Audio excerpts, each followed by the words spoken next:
Thank you for viewing this webinar on using the Student Detail by Question extract file for teachers. My name is Jason Ellis, and I am the Test Results Utilization Specialist in the Office of Student Assessment. This video is intended to provide an introduction to the sdbq extract file and give some examples as to how the file can be manipulated using Microsoft Excel.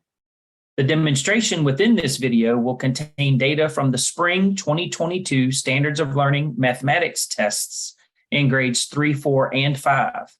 However, the process that will be shown can be used with any SOL test results at any grade level, as well as growth assessment results.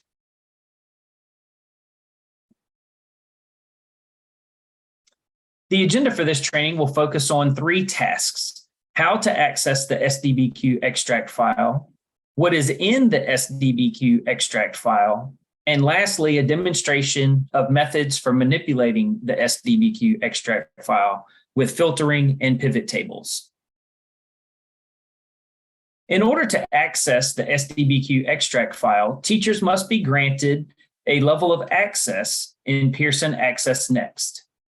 Last year, an additional function called reporting groups was added to the online test administration system, Pearson Access Next, that allowed divisions and schools to create user accounts for teachers and then align those user accounts with reporting groups that contain the students they teach or taught.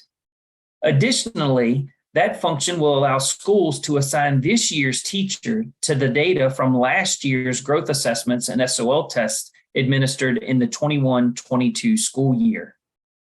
Teachers that have been given this type of user access will find the sdbq extract in on-demand reports on their home screen. When the on-demand report screen opens, a list of all students in the reporting groups for which the teacher is assigned will be accessible. The number of students will vary from teacher to teacher, as assignments will vary from teacher to teacher. The on-demand reports home screen has some filtering capabilities where the teacher could reduce the size of the list of students if needed. For the purposes of the demonstration that will be shown later in this training, I used the test name filter to select the grade 3 mathematics CAT test, the grade 4 mathematics CAT test, and the grade 5 mathematics CAT test. You could utilize the remaining filters if necessary to further filter your list to the specific set of students you wanted to view. To access the sdbq extract, you will select the print button and then from the menu, select the Student Detail by Question Extract report. Once this report is selected, the system will begin processing that request immediately. You are able to monitor the progress of the extract file in the Reports section of the On-Demand Reports home screen. While the extract file is processing, the link below Requested Reports will be gray in color and have the spinning wheel to indicate that the report is being created. Once the report has finished processing or has completed processing, the link will turn blue and will be available for viewing. Now, before we view the entire extract file, the sdbq extract file, I wanted to point out a few pieces of information that you may find interesting about it. The sdbq extract file contains 19 different fields of data, which you can see in the top image. That is an image of the header row from the sdbq extract file. I have formatted it so that we could see the entire header row on the screen with that one screenshot. Teachers may find that some fields may not necessarily be as important for the summarization of data as other fields, and those fields could either be deleted or hidden if necessary. However, I would encourage teachers to keep any data that they are not 100% sure they will not need while analyzing the data.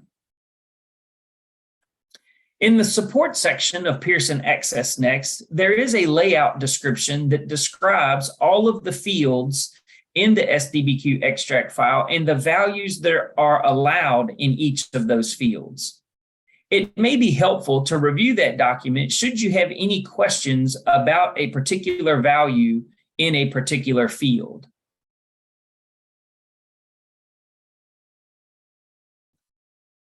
When it comes to manipulating the extract file, it can be manipulated using spreadsheet software such as Microsoft Excel or Google Sheets. For the purposes of the demonstration, Microsoft Excel will be used.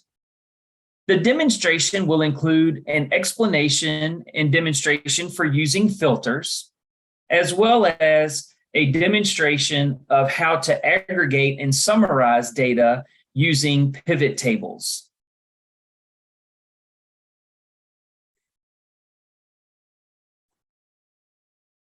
The demonstration you're going to view is not an exhaustive set of manipulations that can be done with with filtering or pivot tables and the sdbq extract file.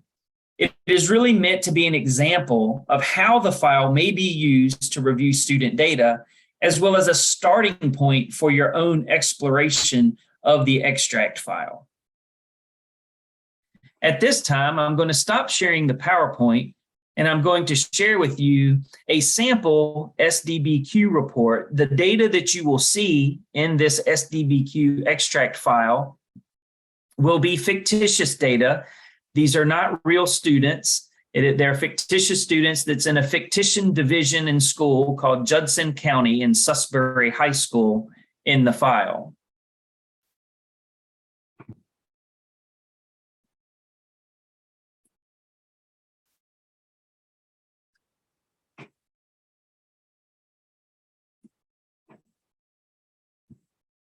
At this time, you're now viewing the student data extract file, the sample file I was referring to. As you can see, there are many students or many rows of information for students, and the file is quite long from left to right. And I'll just scroll across the top so you can see that header row we mentioned earlier. We're going to be working with several of these fields, but not all of them, because not all of them are necessary to aggregate data in the manner that we may want to. The first thing we're going to talk about is filtering. Filtering is important because it allows you to quickly and easily do some manipulation of the file. The sdbq extract file, it contains information for each student and every item that that student interacted with on the test. You'll notice, because the names are a little hard to follow because of the odd convention, you'll notice that this example STI, or this sample STI, is listed numerous times. Actually, it's 28 times, because that's the number of items that the student interacted with on this particular test. So we have 28 rows of information about the student, and each row is an example of one item that the student came into or interacted with on their SOL test, and in this case, a grade 3 mathematics CAT test.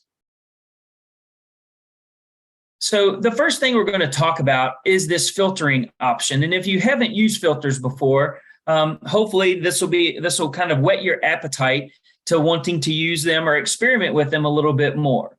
Some of you may have used these extensively, and there are many things you can do with them. But for now, I'm going to go over to in my ribbon, and I'm from the sort and filter icon. I'm going to click the filter selection, and you'll notice that puts a drop-down arrow on each column of my header row. And what that drop-down arrow will contain is an example of every occurrence of any data in that particular field. So, for example, fields that only have one data point in them. So, for example, in the division field, which is column E, it's only going to have the division listed. There's not going to be multiple divisions listed. It would be your division when you download your file. But you notice when I click the drop down, the only thing available is that one selection. But if I look at some of the other fields, for example, STI, where we know we have multiple students listed in our file, if I select the STI field, you notice I get a listing for every STI that's included in my file. And by using my filtering, I can select one of those. So I could select just a single STI if I wanted to. And if I click OK, it will filter out everything else except that one STI. Or I could select multiple. If I knew that there were 3 or 4 students that I wanted to look at, I could select their STI or their name for that matter. And when I refresh my file, it will eliminate all other instances except those students that I selected. So for our work today with filtering, I'm just going to show you a couple of examples. So in my file, I mentioned at the beginning of the presentation that I was going to work with grades 3, 4, and 5 mathematics tests. So let's say for filtering purposes, I want to look at my grade 3 tests. So if I go to column J, which is the subject column, I can remove the check from grade 4 and grade 5 math. And when I select OK, the results that I'm left with are going to be only results for my grade 3 mathematics tests. From here, there's a couple of things that you can quickly and easily do. So for example, column K is my test scaled score. So this is the overall scaled score the student earned on the test. So this is the 0 to 600 score that typically would be reported for a student. If I highlight this entire column of data, and these are all of the third graders that I taught, if I highlight that entire column of data, if you look down here where my cursor is, you'll notice I get an average score there. It's averaging all of the data that's in that column. So my average score would be a 392, and then there's a bunch of decimal points after it. But I can get a quick average of all of my grade 3 mathematics students by simply highlighting that column and looking down at the bottom of my screen. Again, this is only the students I taught, so it wouldn't necessarily be all of the students in the school or representative of the average for the grade level, but it would be the average for the students that I have access to in my reporting groups. So that's just a quick way that you can look at some of this data in using your filters and understanding what type of performance you may have had based off of that. Again, filtering isn't nearly as comprehensive in regards to aggregating and summarizing data. However, if you are looking for specific things or a specific student or specific group of students, there may be some things that you would be able to do with it.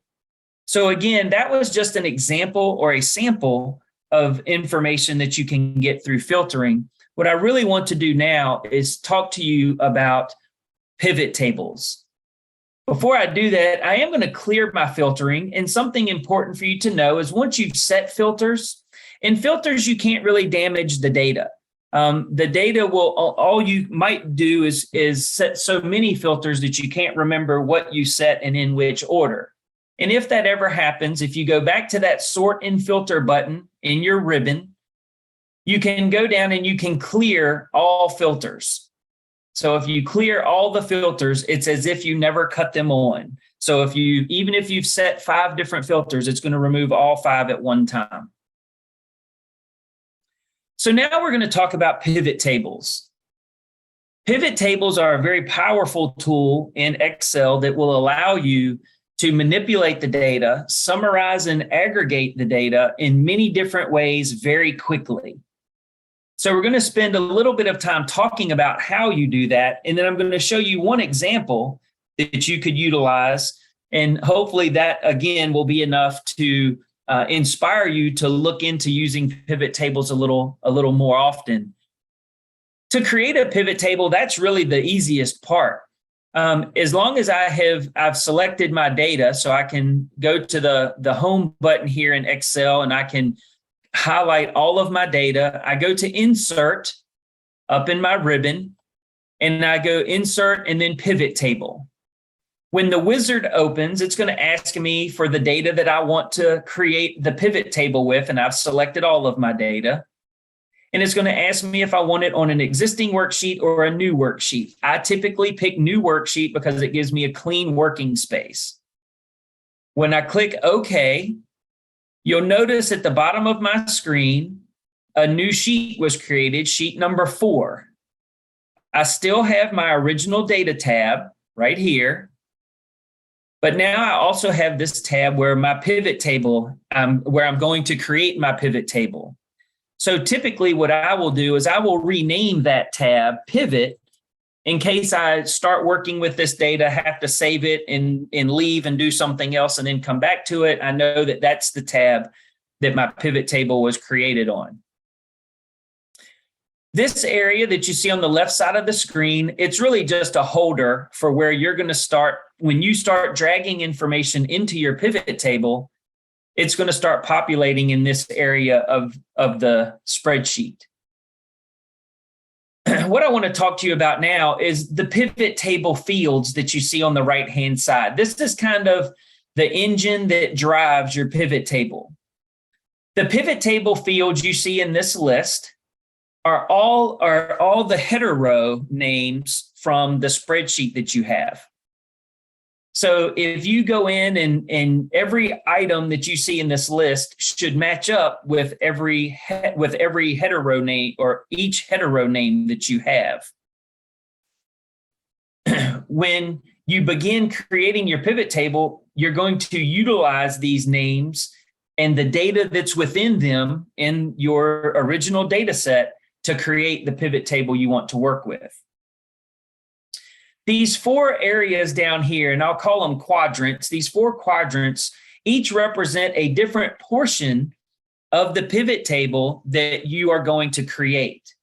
And so if you think about data that you have seen before, a handout at a conference or data that's been presented at a school board meeting or from your building level administration, if you think about how that data looked on the screen, that's kind of how I usually begin thinking about what do I want my pivot table to look like. Your pivot table is going to have rows and columns, and it's going to have a value in the pivot table that creates the data for you. And then the filter setting is actually one of the easier things to choose because the filter setting is something that you can pull into the pivot table and utilize it or not. So I will demonstrate all of this. So the first thing we're going to look at is what type of information do I want in my table, my pivot table? And because we're working with sdbq data, one of the things that we know is very powerful information about the sdbq is the item descriptor. And in our sdbq extract file, that's listed as item description. So the first thing I'm going to do is click and drag item description to my rows. And you'll notice when I do that, it puts all of the item descriptors available from the tests that were in my data, which would be those grades 3, 4, and 5 mathematics tests. It puts them as the row labels of my pivot table. So one of the data pieces that we know that divisions and schools and teachers are interested in is, so how did we perform in this case, I'm a teacher looking at my students. So how did my students perform on the item descriptors that they came in contact with? So we know that as you look at individual student sdbq reports, that it can become very time-consuming and difficult to look at each report and try to remember which student performed in which manner on each one of those item descriptors. Well, pivot tables will summarize that for you. So what you can do is, since the question is often, did they answer it correct or incorrect? And that information is included in our file. So I'm going to drag the correct, incorrect information to our columns in our pivot table.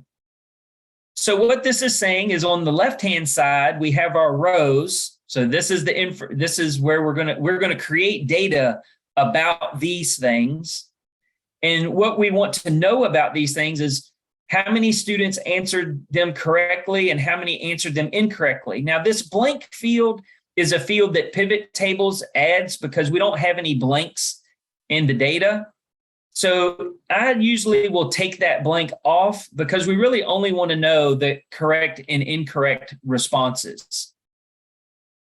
Now, what we need is a data point in our original data that will indicate to us how each individual student performed. And so in order to do that, what we do is we will utilize the STI. Because the STI is a unique identifier for each student, we don't have to worry about duplication. So for example, if you use name and you had two students with the same name, that may be duplicate data, or it may only represent one instance of that data since we're looking for unique features. The STI is that unique number that we know is assigned to only one student. And so that really is the best use or the best to use in this situation. So when I drag STI to the values section, you'll notice that in this values section, it shows count of STI. So we are getting a single count. There are different items you can get in there. You can get sum, SUM, the mathematical term sum of STI. You don't want that. We always want this to be a count of STI. And I'll show you in a moment where if that ever comes up as anything different than count, where you can adjust that or change that. So now what we have is a list of all of our item descriptors. Again, remember, this is grades 3, 4, and 5. So I'm going to show you in a minute how we're going to whittle that list down a little bit. So all of my item descriptors, and then whether those item descriptors were answered correctly. So in this row 5, where it's compare and order fractions and decimals, which in this case, we're talking about a 5th grade item descriptor, we had 47 students answer it correctly, 40 students answered it incorrectly. So the next question may be, well, having the number correct is nice. It would also be nice if we knew the percentage of students, because sometimes percentages are easier for people to understand. Sometimes they don't always tell the complete story depending on how many students are included in the sample size. So we do find it that a lot of individuals enjoy having both the percentage and the count in their table. And you can actually do that by dragging STI back into the values column again for a second time. You'll notice that it says count of STI2. So we have count of STI, which is that first instance, and then count of STI2, which is the second instance that we brought it in. So as we're looking at the data now, you see that we have count twice. What I'm going to do, though, is where we have count of STI2, I'm going to change how that value is shown on the screen. And the way I do that is using this drop down by count of STI2, and I'm going to go to value field settings. From valued field settings, it's going to open a wizard for me. In this wizard, I have some options. Remember earlier I told you that we want it to default to count, but sometimes it will show up as a sum or an average. So this is where you can change that if that ever happens. But we want count of STI2 to show as a percentage. So I want to click on the Show Values tab. And then from this drop down, I'm going to select percent of row total. And when I select OK, you'll notice that now I have a count of STI2 for correct, 47 count, and that's 54% of the total number. So I'm going to slide my pivot tables field over a little bit so you can see the remainder of that data.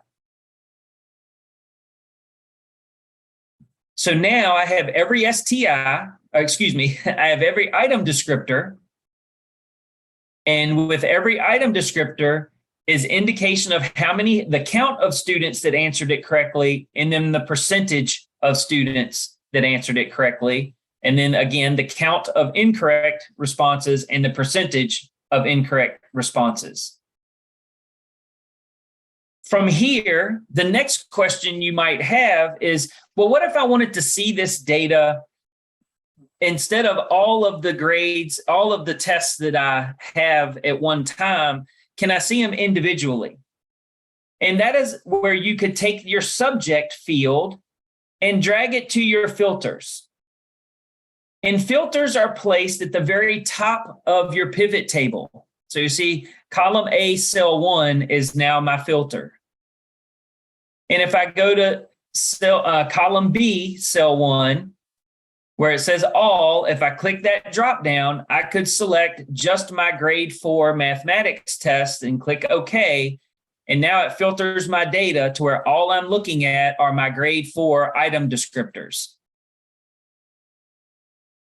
So at this point, this is a representation of all of the item descriptors that my students interacted with when they took the grade 4 mathematics CAT test. Now, we also have additional information that may be important as you consider this data. And one of those things may be item difficulty. So I have the ability with the item difficulty, I can take that information and I can add it to my rows. So if I put item difficulty below item description, now I get my item descriptors. And then I have my data broken down by item descriptors that were this item descriptor at the low difficulty level and this item descriptor at the medium difficulty level. And I can see how our students performed overall with this information. That may give me some indication if we're really strong at the low difficulty level, but not as strong at the high difficulty level. Maybe we're teaching the content really well, but not at the depth of rigor that's necessary to perform well on the higher difficulty items. And again, you have to consider all of the information of the number of responses at each level is very important so that you understand what exactly you're looking at. But if you saw a particular area of information that you wanted to dig deeper, so for example, here we have request equivalent fractions using models. And let's just say this at the medium level, we were 53% correct and 22% incorrect. And let's say that in this instance, you wanted to know who those students were that answered, the 22 students that didn't answer it correctly. If I double click the 22 in my file, it will give me the 22 students that make up that data point. So not only can I summarize and aggregate my data, I can then drill down and find the students that make up that data point. So any one of these data points that you see, any one of these items, any one of the numbers that you see on the screen, I can double click and it will produce the students that create that number. Again, that's one of the very most powerful tools in using pivot tables is you not only can summarize and aggregate, but you can get down to the student level. Again, there are limitless opportunities for using pivot tables.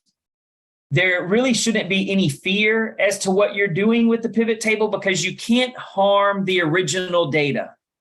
Even if you confuse yourself and you have data that you're not sure what it represents, you can always delete a pivot table and create a new one. As you're dragging information in to your pivot table, you can just as easily drag information out. So if I wanted to take item difficulty out, I just drag it back to the pivot table fields list and it removes it from my data set. So there's really nothing to fear. I used to tell people, channel your inner middle schooler and just click on things and add things and move things around and see what you like and see if the data is in a format that makes sense to you, that is giving you good information about the performance of your students. There are a multitude of ways you can utilize the information. You can save your pivot tables as you save your spreadsheet, and you can come back and you can utilize it again. Again, the intention of this particular training was to try to give you a little bit of a sampling of what you can do with pivot tables and how you may be able to use them. And hopefully this will encourage you. And if you have any questions, please feel free to reach out to us. Thank you for taking the time to view this training video. I hope you will find the information useful. And should you have any questions about the sdbq extract file or how to use filtering or pivot tables with it, please contact our office using the information on this screen.